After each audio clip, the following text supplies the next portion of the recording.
Sayang pangutana nganong mangurusman ang makatoliko, anaa ba kini sa Biblia? So kining gesture sa pagkuros, naa kini sa balaang kasulatan. Dinhi sa bag-ong maayong balita Biblia, dinhi sa Genesis kapitulo 48, versikulo 14, dinhi sa bag-ong maayong balita Biblia, mao kini ang atong mabasa. Gikuros ni Jacob ang iyang makamot. Gitapion niya ang iyang tuong kamot sa ulo ni Ephraim, nga maoy manghod ug ang wala sa ulo ni Manases, nga maoy magulang. So sumala sa atong mabasa, gikuros ni Jacob ang iyang kamot sa iyang paghatag og blessings sa iyang mga apo. So kining gesture sa pagkuros, biblical kini, o dili kini dautan. O nganong kitang magkatoliko, maumangibatasan nato ang pag-sign of the cross. Unsa man ang kahulugan, kung nganong ang katoliko mo sign of the cross man. Dini sa librong My Catholic Faith, page 377, mao kini ang atong mabasa kung nganong kitang magkatoliko, muhimo man kita og pag-sign of the cross. Pahina 377, mao kini ang atong mabasa. Why do we make the sign of the cross? We make the sign of the cross to express two important mysteries of the Christian religion: the Blessed Trinity and the redemption. By this sign, we confess that we belong to the religion of the crucified Savior.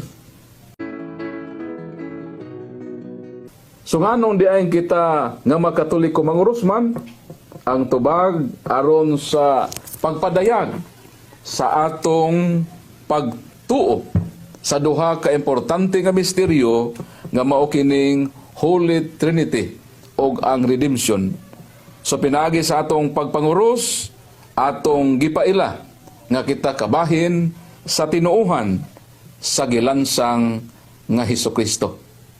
Sa ato pa kining pagpanguros, mao kini ang pagpaila nga kita nagtuo sa Amahan, sa Anak ug sa Espiritu Santo, nga kitang mga tao giluwas kita sa atong Ginoo o gitubos kita diha sa cross.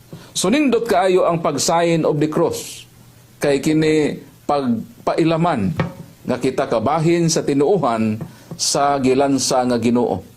Ang uban nga mga tinuuhan siguro mo akyos sa makatoliko mahitungod sa pagpanguros. Apan wala kitay mabasa sa Biblia nga gibawal sa Ginoo ang pagpanguros o dautan ang pagpanguros. Ngani si Jacob migikuros man ang iyang kamot sa pagblessing sa iyang apo. So dili dautan ang pagpanguros, maayo ang pagpanguros, kay nagtimaan kini sa atong pagtuo sa Dios nga Amahan, sa Anak ug sa Espiritu Santo. O ngani kining pagpanguros dili lang kay karon lang kini nahitabo sa kasaysayan sa simbahan. Dinhi sa World History by O'Brien, page 146, mao kini ang atong mabasa.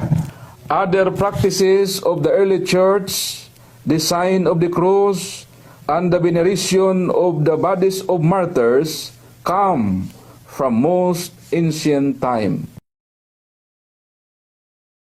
Ang makatoliko, ato gyud ipasigarbo ang cross sa atong Ginoong Hesukristo. Mao nang dinhi sa Galacia kapitulo 6 bersikulo 14, mao kini ang giingon ni San Pablo mahitungod sa cross sa atong Ginoo. Analang kanako magpasigarbo lamang ako sa cross sa atong Ginoong Hesukristo.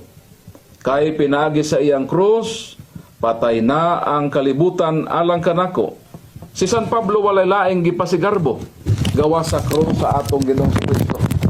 Mao nang kita makatoliko, dili kita maulaw nga manguros. So naay makatoliko nga diha sa mga public places, dili sila manguros. Gikaulaw nilang pagpanguros. Pero matod sa balang kasulatan, ipasigarbo nato ang cross sa atong Ginoong Hesukristo. Kay kining cross, mao kini ang gahom sa Dios sa pagluwas.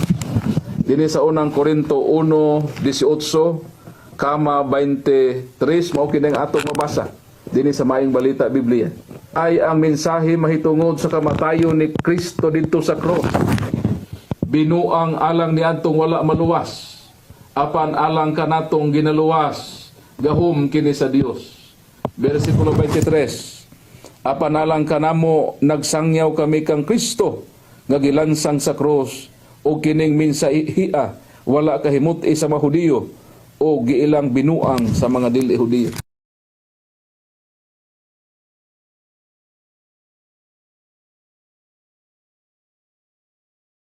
Sa ato pa kini diayng pagpanguros sa una pa kini nga kasaysayan sa ato nga simbahan. So mao nang kitang mga Katoliko mopadayon kita sa pagpanguros. Pasagda nato ubang tinuohan nga sig atake sa atong pagpanguros. Kining atong pagpanguros mao kining atong pagpadayag sa duha ka maanindot nga misteryo sa atong simbahan, ang Santissima Trinidad ug ang pagpanubos sa atong Ginoong Hesukristo.